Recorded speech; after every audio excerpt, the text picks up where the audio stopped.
السلام عليكم ورحمة الله وبركاته. ازيكم يا شباب، عاملين ايه؟ يا رب تكونوا بخير. هنحل مع بعض لغز بوت ميجور ولغز بوت فيردس. ما تنساش في الاول تشترك في القناة وتعمل لايك للفيديو ده، وتشترك معانا في قناة التليجرام عشان يوصلك كل شيء جديد اول باول. وهسيب لك لينكات البوتات ولينك قناة التليجرام تحت في وصف الفيديو وفي التعليقات. ندخل على بازل الظروف.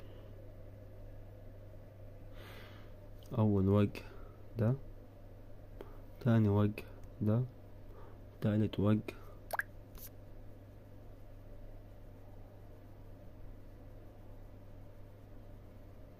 ده، واخر وجه معانا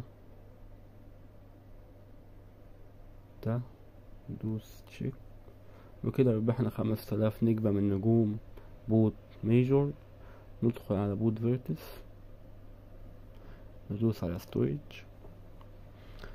نروح على السهم اللي على الشمال. ده أول بيت، وده تاني بيت، وده الصورة التالتة، ودي الصورة الرابعة. وكده ربحنا 8 عملات من عملات بوت فيرتس. ما تنساش تشترك في القناة وتعمل لايك للفيديو ده، وتشترك معنا في قناة التليجرام عشان يوصلك كل شيء جديد اول باول. هسيب لك اللينكات تحت كلها في وصف الفيديو وفي التعليقات. يلا شباب، في امان الله وموفقين جميعا.